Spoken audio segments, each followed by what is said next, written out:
दिगो विकास लक्ष्य प्राप्तिको दृष्टिकोणबाट हेर्दा सङ्घ, प्रदेश र स्थानीय सरकारको बजेट र कार्यक्रमहरू कस्ता छन्?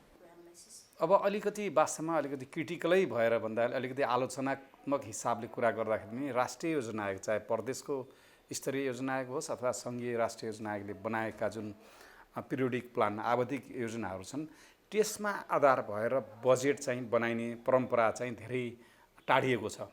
भन्दाखेरि अर्थ मन्त्रालयले लिड गरेर गराउने बजेट अर्कै बाटोमा हिँडिरहेको छ, जबकि हाम्रो दीर्घकालीन अब यो पञ्चवर्षीय आवधिक योजनाहरू अथवा अरू कुनै लक्ष्यहरू जुन प्राप्त गर्ने हाम्रा विभिन्न अन्तर्राष्ट्रिय सन्धि सम्झौताहरू छन्, हाम्रै आफ्ना दस्तावेजहरू छन्, आफ्नै रणनीतिहरू छन्, तीमा आधार भएर बजेट चाहिँ प्रस्तुत गरिएको छैन, अफ ट्र्याक छ। बजेटमा बढी राजनीतिक हस्तक्षेप, अब एउटा कुनै व्यक्ति विशेष अथवा नेतृत्वको चाहिँ कुनै क्षेत्रतिर अलि बढी ध्यान दिएर जानुपर्ने, बजेट एलोकेट गर्दाखेरि अलिकति समानुपातिक हिसाबले नबाँड्ने जुन परम्परा देखियो।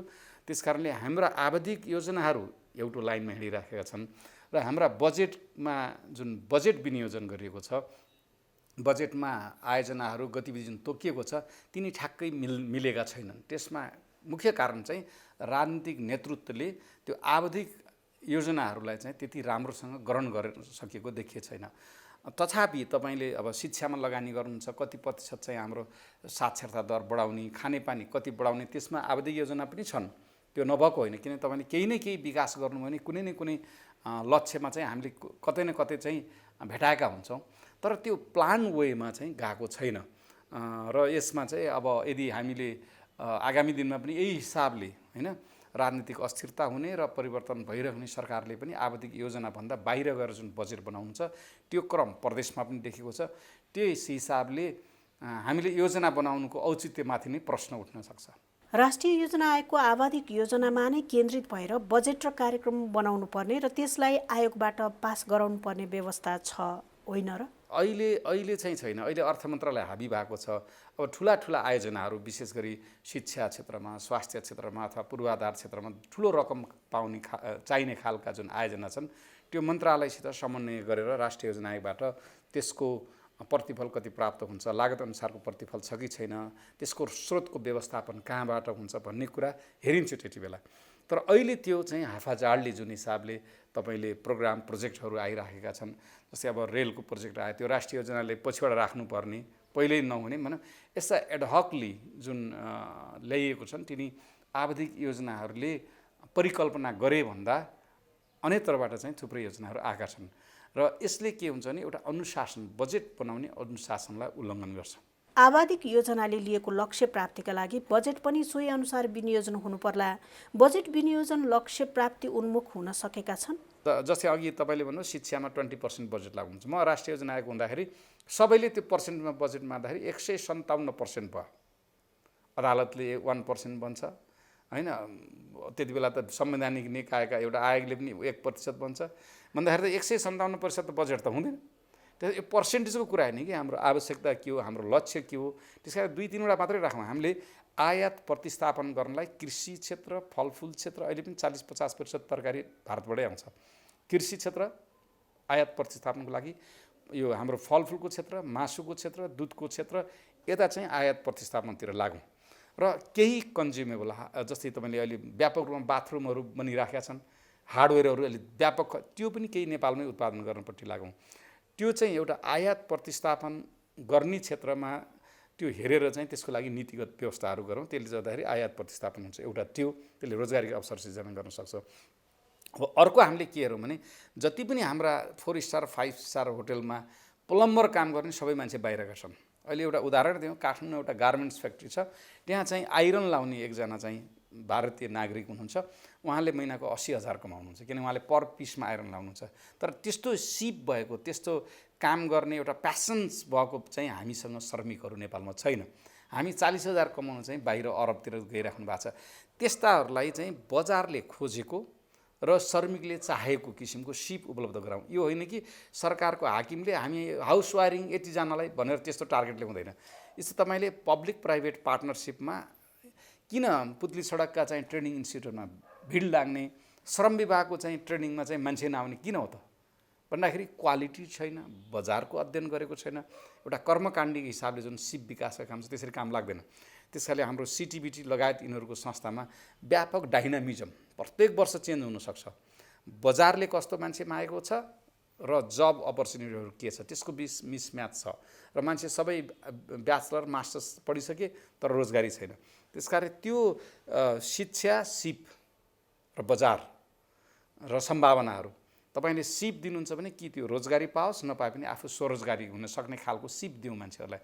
अनि त्यति भएपछि अनि तपाईँको किनभने वैदेशिक लगानी होस् स्वदेशी लगानीले पनि जनशक्ति नभइकन लगानी आउँदैन। राजनीतिक दलको नेतृत्व वा विधायकहरूले राष्ट्रिय योजना आयोगले तर्जुमा गरेको आवधिक योजना र त्यसले अघि सारेको विकासको लक्ष्यलाई आत्मसात गर्न नसकेको हो कि नजरअन्दाज गरिएको हो? पार्लियामेन्ट्रीहरूले सायद पब्लिक विधेयक पार्लियामेन्टमा बिरलै ल्याएको छन्। हामीले देखेका छौँ एकदम प्रखर विद्वानहरू, एकदम राजनीतिप्रति चासो राख्ने, देशको विकासप्रति चासो राख्ने सांसदहरू पनि हुनुहुन्छ, चाहे सरकारमा होस् चाहे प्रतिपक्षमा। तर पनि कुनै पनि पब्लिक विधेयक चाहिँ त्यति राम्ररी जुन देशलाई रिफर्म गर्नुपर्ने, देशमा भएका समस्याहरूलाई संशोधन गर्नुपर्ने, यो जुन पद्धति प्रणाली विरुद्ध केही नयाँ नियम ल्याएर त्यसलाई सुधार्नुपर्ने त्यस्तो किसिमको कुनै पनि पब्लिक विधेयकहरू हामीले देखेका छौँ जुन बाहिर अरू राष्ट्रमा देख्छौँ कि सरकारले विधेयक ल्याउने त्यसमा प्रतिपक्षले आलोचना अथवा सुधार राख्ने जुन एउटा कर्मकाण्डी हिसाबले जुन विधेयकहरू ल्याइएको छ त्यसमा पार्लियामेन्ट्रीहरूको रोल चाहिँ साह्रै कमजोर देखिएको छ। र यसरी जुन ल मेकर भनेर जुन हामीले अङ्ग्रेजीमा हैन विधायक भनेर जुन भन्छौँ, विधायक भने त विधेयकहरू प्रस्तुत गर्ने हो, तर त्यसमा उहाँहरू साँच्चै भन्ने गरेको संसदमा जानुभएको प्रतिनिधि असफल हुनुभएको छ। यसले के देखाउँछ भने उहाँहरू चाहिँ त्यो विषयवस्तुमा कति गम्भीरता हिसाबले लिनुभएको छ, त्यसमा उहाँहरूको क्षमता कति छ र कस्तो कुन गहिराइमा गएर देशले अहिले भइरहेका यावत किसिमका सामाजिक, आर्थिक र राजनीतिक क्षेत्रका जुन समस्याहरूलाई सम्बोधन गर्न यो उपाय हुनसक्छ भनेर उहाँहरूले नबुझेको जस्तो देखिएको छ। दिगो विकास लक्ष्य प्राप्ति हाम्रो नभई विदेशीको एजेन्डा भन्ने बुझाइ व्यापक छ। सांसदहरूमा पनि यसबारे बुझाइमा समानता छैन। दिगो विकास लक्ष्य प्राप्तिको विषय कसको एजेन्डा हो? यसको बुझाइमा एकरूपता ल्याउने सवालमा राष्ट्रिय योजना आयोगको भूमिका हुन्छ कि हुँदैन? हो, अब मैले यहाँलाई भन्छु, अब यो दिगो विकासको लक्ष्य दुईटा छ। एउटा त युएनले लिएको लक्ष्य भएन कि युएन सबैको, युएन कुनै एउटा राष्ट्रको होइन र हामी पनि त्यसमा सिग्नेटरी छौँ। र त्यो दिगो विकासको लक्ष्य चाहिँ लिँदाखेरि कुनै पनि राष्ट्रलाई बेफाइदा छैन। त्यसमा हरेक किसिमको सामाजिक, अब वातावरणीय हिसाबले सबै किसिमको जुन लक्ष्यहरू छन्, एउटा त्यो टार्गेटहरू राखिएको छ, त्यसले सबैलाई नै फाइदा गर्ने हो। र हामीले 2030 सम्म प्राप्त गर्छौँ भनेका छौँ। तर अहिलेको विकास गर्ने एक प्रकारको तौर तरिका, विकासको गति र लगानीको जुन स्वदेशी अथवा विदेशी लगानी जुन ल्याउने गति, त्यसमध्ये यो जुन कोरोना महामारीको कारणको जुन असरले गर्दाखेरि हामी दिगो विकासका धेरै लक्ष्यहरू 2030 सम्म हामी हासिल गर्न सक्दैनौँ।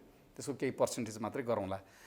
तथापि त्यसलाई हासिल गर्नलाई के नीतिगत अप्ठ्याराहरू छन्, जस्तै लगानीको लागि के नीतिगत अप्ठ्याराहरू छन्। हामीसँग लगानी बोर्ड छ, तर त्यो एक प्रकारले त्यति इफेक्टिभ रूपमा उसले के रणनीतिक औजारहरू, नीतिगत औजारहरू कमजोरी भयो त लगानी बोर्डलाई त्यो गम्भीरता बुझेर सरकारले अथवा चाहिँ सांसदहरूले त्यस्तो किसिमको विधेयकको आवश्यकताको महसुस गर्ने, सरकारलाई दबाब दिने अथवा संसदमा आएका विधेयकहरूलाई त्यसरी चाहिँ त्यसमा सुधार गरेर जान सक्ने, यता संसदमा जानुभएको प्रतिनिधिको त्यो रोल पनि देखिएको छैन। र दिगो विकासको लक्ष्यलाई सबैले स्वीकार गरे तापनि त्यो लक्ष्य प्राप्त गर्नलाई हामीले के गर्नुपर्छ भन्ने कुरा राष्ट्रिय योजना आयोगले भने तापनि थुप्रै ओरिएन्टेसन कार्यक्रम हुन्छन्, थुप्रै ट्रेनिङका कार्यक्रम छन्, सेमिनार हुन्छन्, तर त्यो विषयप्रति अथवा त्यो लक्ष्यलाई प्राप्त गर्नलाई कस्तो किसिमको कार्यान्वयन हुनुपर्छ, कार्यान्वयन क्षेत्रमा कस्ता किसिमको सुधार हुनुपर्छ, कस्तो किसिमको नीति चाहिन्छ, रिसोर्सेसहरू कहाँबाट जुटाउनुपर्छ हैन। अब कोअर्डिनेसन, विशेष गरी समन्वय, अन्तर्मन्त्रालय अहिले त तिनै तहको सरकारबीच कसरी समन्वय हुनुपर्छ भन्ने कुरामा त्यति गम्भीर भएको चाहे सरकारी संयन्त्र हुन् चाहे सांसदहरू देखिनु भएको छैन। त्यसकारणले हामीले जुन कर्मकाण्डी रूपमा गरिने विकास छ जुन हाम्रो स्वतः हुने खालको विकास छ अथवा कुनै राजनीतिक नेतृत्वले विशेष इन्ट्रेस्ट राखेर गरेका केही गतिविधिहरू छन्, त्यो गतिविधिहरू गर्दाखेरि कुनै न कुनै किन हामी 17वटा लक्ष्य छन्, 17वटा लक्ष्य मध्येको कुनै न कुनै इन्डिकेटर त हासिल गर्न सक्छौँ। त्यस कारणले हाफाजाडली रूपले हामीले दिगो विकासका लक्ष्यका केही इन्डिकेटरहरू हासिल गर्न सकौँला, तर सिस्टमेटिक रूपमा योजनाबद्ध हिसाबले अगाडि बढेर दिगो विकासका लक्ष्य हासिल गर्ने वातावरण, संस्कार र गति अहिले चाहिँ देखिएको छैन। विकासको लक्ष्य प्राप्तिका लागि के भयो भने अनुकूल वातावरण बन्न सक्छ? अब कसरी जानुपर्छ भन्दाखेरि यो जुन राजनीतिक अस्थिरता एउटा चाहिँ यो दलहरू परिवर्तन हुने अस्थिरतालाई एकापट्टि राखेर नीतिगत स्थिरता चाहियो हामीलाई। जुनसुकै दल आए पनि हाम्रो नीतिहरू बारम्बार परिवर्तन हुनु भएन, हाम्रो प्रशासनिक संरचना पनि बारम्बार डिस्टर्ब हुनु भएन र प्रशासनको क्षमता अभिवृद्धि गर्ने चाहिँ कार्यक्रमहरूलाई निरन्तरता दिनु पर्यो। त्यस कारणले हामीले सरकार मात्रै स्थिर भएर राजनीति स्थिरता हुन्छ भन्ने जुन हाम्रो मानसपटलमा छ, त्योभन्दा पनि हामीले नीतिगत स्थिरता चाहौँ। शिक्षा, स्वास्थ्य, खाद्य सम्प्रभुता लगायत विषयमा संविधानले गरेको व्यवस्था र दिगो विकास लक्ष्य प्राप्तिका लागि सरकारले गरेको प्रतिबद्धतामा उल्लेख भएका विषयमा सामञ्जस्य छैन। त्यसैले विद्यमान ऐन नै दिगो विकास मैत्री नभएको, छुट्टै ऐन बनाउनु पर्ने अथवा 350 वटै ऐनहरू संशोधन गर्नुपर्ने भन्ने विषयले संसदीय समितिभित्र प्रवेश पाएको छ। छुट्टै ऐनको आवश्यकता नै परेको हो हामीलाई? संविधानमा त्यो भावना हो, त्यो प्रस्तुत गरिएको, त्यो एक प्रकारको कुनै समय सीमा चाहिँ तोकेको छैन संविधानले। संविधानको त्यो एउटा निर्देशन हो, निर्देशित एउटा चाहिँ गरेको छ कि हामी सबैलाई कोही मान्छे भोकले नमरोस् यो देशमा भन्ने हिसाबले संविधानले त्यो परिकल्पना गरेको हो। तर हामी दिगो विकासका लक्ष्य जुन पुरा गर्ने त्यो चाहिँ समयको हिसाबले हो। त्यसमा चाहिँ एउटा सीमा छ, समय सीमा छ, 2030 भनेका छौँ होइन। संविधान संशोधनतिर नजाउँ, संविधान त निर्देश मात्रै गरेको हो, त्यसले कुनै समय सीमा तोकेको छैन। त्यो त एउटा हाम्रो आधारभूत दस्तावेज हो जसको रेफरेन्समा हामीले ऐनहरू बनाउँछौँ। तर अहिले भएका ऐनहरूमा चाहिँ व्यापक संशोधन जरुरी छ होइन। त्यसलाई तपाईँले भनेपछि एउटा केही नेपाल ऐन संशोधन यदि कार्यान्वयनकै पक्ष गर्नुहुन्छ त्यसमा ल्याउनुहोस्, कहाँनिर अप्ठ्यारा छन् तपाईँको। अनि हामीले दुईवटा कुरा के दिनु भने जबसम्म तपाईँ उत्पादन बढाउनु हुँदैन, चाहे पुँजीको उत्पादन बनाउनुहोस्, चाहे रिसोर्सेसको उत्पादन बढाउनुहोस्, चाहे ह्युमन अथवा मानव संसाधनको क्षमताको स्रोत बढाउनुहोस्, त्यो बढाउनको लागि गरिने गतिविधि के हुन् त? तपाईँले शिक्षाको लागि टार्गेट राख्नुहुन्छ, तर त्यसको लागि लगानी कहाँबाट आउँछ? अनि शिक्षाको तपाईँले राख्दाखेरि शिक्षाबाट उत्पादन भएका जनशक्ति कहाँ प्रयोग गर्नुहुन्छ? यो एकदमै एकीकृत विषय हो। तपाईँले जबसम्म लगानीको माहौल सिर्जना गर्नुहुन्न, तपाईँले जेन्डरमा चाहिँ यो रोजगारका क्षेत्रमा महिला पुरुष अथवा अरू लिङ्गलाई चाहिँ कसरी चाहिँ रोजगारीको अवसर सिर्जना गर्नुहुन्छ?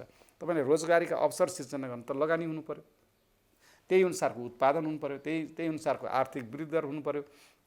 अब अहिले 40-42 खर्बको अर्थतन्त्र लिएर हामी दिगो विकासका लक्ष्य सबै पुरा गर्छौँ भनेर हामी गर्दैनौँ, कागजमा गरौँला, तर व्यवहारमा त्यो 40-42 खर्बको चाहिँ यहाँ जुन हाम्रो अर्थतन्त्र छ, जिडिपी छ, त्यो कम्तीमा पनि 100 खर्बभन्दा बढी ननाग्दासम्म त हामीले पर क्यापिटा इन्कमै बढाउन सक्दैनौँ। अब हुन्छ हाम्रो राजनीतिक दलहरूले घोषणापत्रमा 5 वर्षमा $5,000 प्रति व्यक्ति इन्कम गराउँछु भन्नुहुन्छ।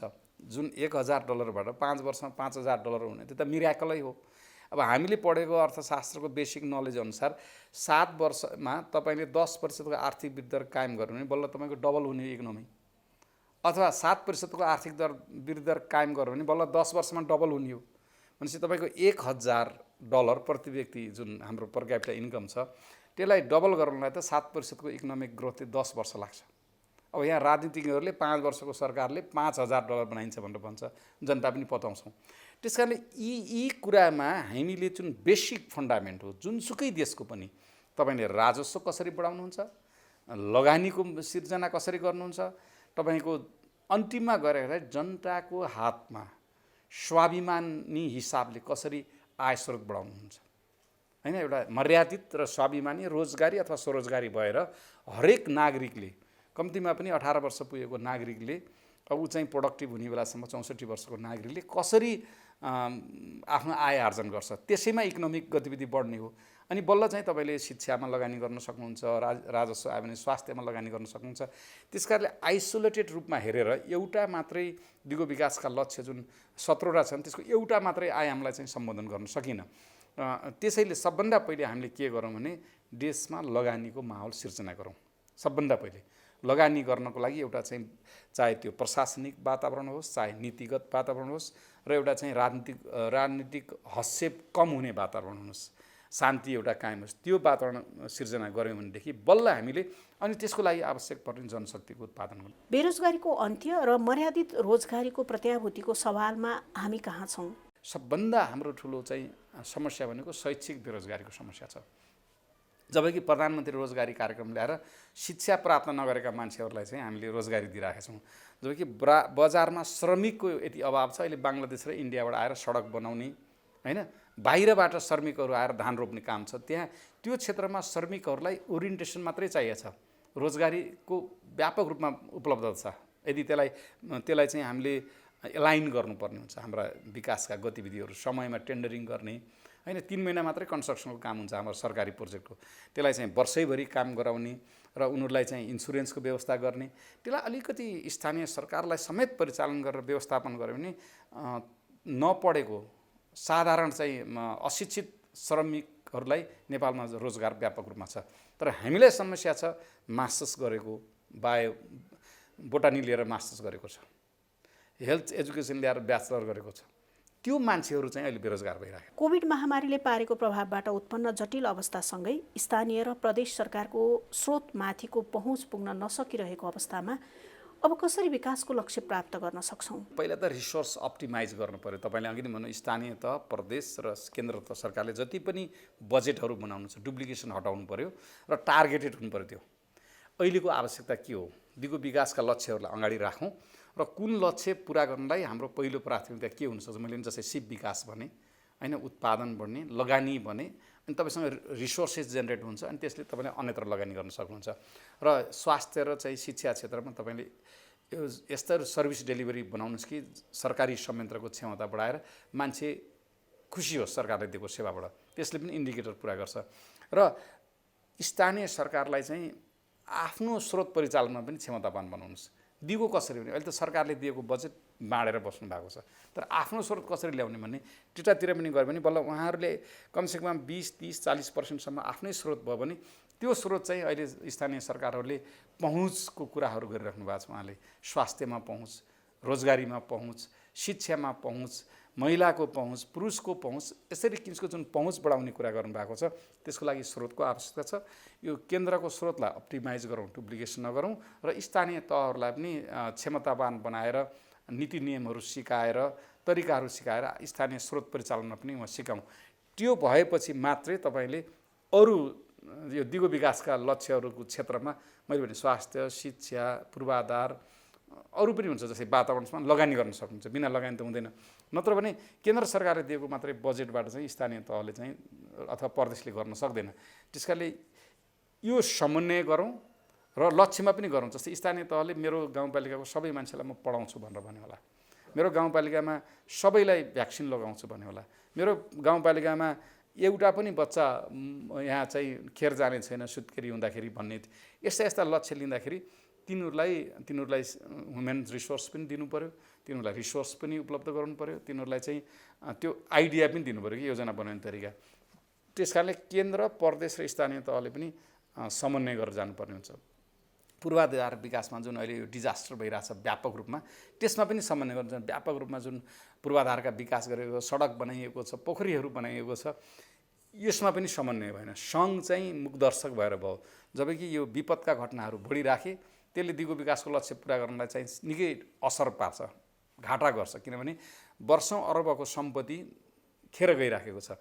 त्यसमा पनि केन्द्रले चाहिँ समन्वय गर्नु पऱ्यो, मापदण्ड ल्याउनु पऱ्यो, गाइडलाइन पऱ्यो। तपाईँले बाटो खन्नुहुन्छ भने कमसेकम कम्तीमा मिनिमम कति के किसिमको वातावरणीय मापदण्ड गर्नुपर्छ, त्यो पनि केन्द्रले नै समन्वय गरेर जानुपर्छ। त्यस कारणले बिना समन्वय सम्भव छैन। भएका नीतिगत अप्ठ्याराहरूलाई सम्बोधन गरौँ। स्थानीय तहका सबै स्थानीय तह, प्रदेशलाई स्रोत पनि उपलब्ध गराउँ, तर आफ्नै स्रोत परिचालनको लागि पनि नीतिगत सहयोग, योजना विकास गर्ने सहयोग पनि दिउँ र ह्युमन रिसोर्स विशेष गरी यो संरचना र त्यो संरचनामा काम गर्ने जनशक्तिको क्षमता पनि वृद्धि गरौँ। किनभने रिसोर्स नत्र पुग्दैन।